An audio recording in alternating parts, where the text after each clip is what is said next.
안녕하세요. 아름다운 세상입니다. 요즘 장안의 핫한 얘기들 중에 하나가 이제 AI입니다. AI인데 그 실체를 일반인들이 어, 느낄 수 있는 상황은 아니죠. 그러니까 그 얘기는 결론적으로 얘기하면 아직 대중화에는 아직 멀었다는 얘기입니다. 발 한 걸음을 떼었을 뿐이지 그 엔비디아라는 제품 자체가 어떤 표준성이나 그런 부분에 있어서만큼은 아직은 아무도 모른다는 사실입니다. 과거에도 그랬듯이 IBM이라는 이제 공룡 기업이 나타나서 맥 컴퓨터를 앞질렀죠. 하지만 또 실상은 그 사람들이 이익을 본 부분들은 크게 없습니다. 대중화를 힘쓴 건 사실 이제 오픈된 그런 형태의 컴퓨터였기 때문이라는 그런 견해들도 있습니다. 근데 엔비디아도 마찬가지죠.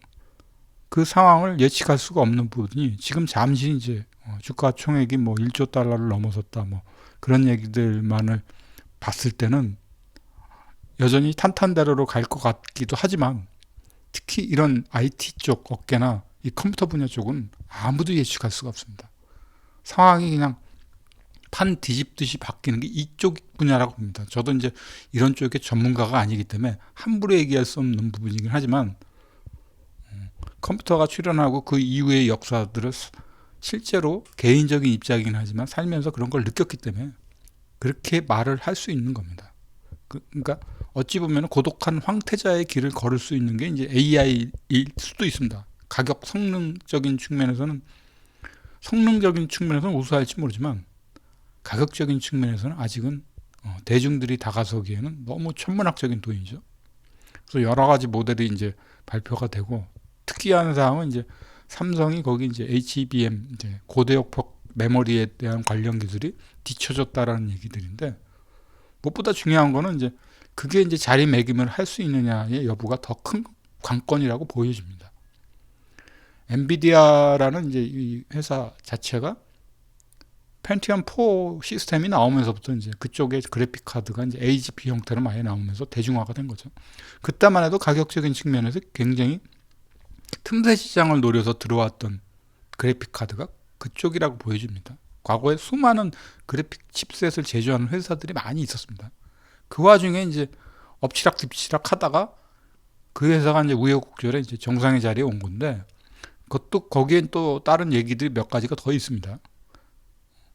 코인이라 그러죠. 코인이 한창 이제 활성화가 되던 시점에서 많은 사람들이 이제 채굴이라는 형태로 이제 컴퓨터를 가지고 장난을 치면서 코인 획득을 하기 위해서 이제 그래픽 카드의 이제 중요성을 알게 된 겁니다. 근데 일반인들은 이제 그래픽 카드를 보통 그 전에는 한 10여만 원 돈이면 최고의 성능에 그래도 좀 준수한 그래픽 카드들을 살 수가 있었습니다. 20만 원 내외면은.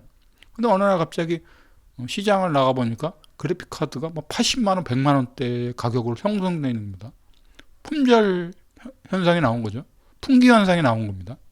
일반인들은 정작 필요한 상황에 살 수가 없는 거죠. 근데 그 와중에 채굴하는 이제 사업체들이 그거를 다 싹쓸이에다가 채굴 공장을 만들어 놓은 겁니다. 그래서 그런 상황에서 이제 엔비디아가 많이 큰 거죠. 수많은 돈을 이제 휩쓰고 그 많은 돈들을 움켜쥐게 된 상황에서 이제 그 이후에는 또 이제 최근에 와서 이제 AI에 대한 얘기들이 온 건데 그 부분도 이제 확실성이 없다고 보는 것 중에 하나가 미래를 예측할 수가 없다는 거죠. 지금 현재로는 뭐 시가총액이 1조 달러를 넘어섰다 뭐 여러 가지 변수에 대한 얘기들이 있긴 하지만 아무도 예측할 수가 없습니다. 이 특히 컴퓨터 쪽의 시장에 대해서만큼은 함부로 얘기하기가 힘든 부분이죠. 가격대가 일반인들이 접근할 수 있는 가격대의 서버가 아닙니다. 예를 들어 4천만 원짜리 판때기 하나 그 칩 하나를 구입한다고 생각을 해보십시오. 일반인들은 엄두를 못 내는 거죠. 일반 자동차에 한 100마력 정도의 엔진을 탑재해도 될 거를 굳이 1000마력짜리, 2000마력짜리 엔진을 넣고 천문학적인 돈을 지불하면서까지 개인이 살 수는 없다는 얘기가 같다는 얘기입니다. 그러니까 아직은 대중화로 가는 길이 험난하다는 거죠. 발 한 걸음을 떼었을 뿐이라는 얘기인 겁니다. 시각을 엔비디아 쪽 하나만 보고서 보게 되면 거기가 전부인 것처럼 보일 수 있는 거죠. 근데 그 시장의 판도가 특히나 그쪽 분야는 엎치락뒤치락 하는 쪽의 그 세상이다 보니까 아무도 예측을 못하는 거죠. 그래서 개인적인 소견은 이제 이렇게 말씀을 드린 겁니다. 미래에 대한 상황을 아직은 아무도 점칠 수가 없는 거죠. 엔비디아가 그냥 고독한 황태자의 길을 걸어가는 건지 아니면 대중화에 힘쓰는 그런 분야까지 계속 꾸준히 노력을 할지의 여부는 지켜봐야지 알 수 있는 부분이라고 보여집니다.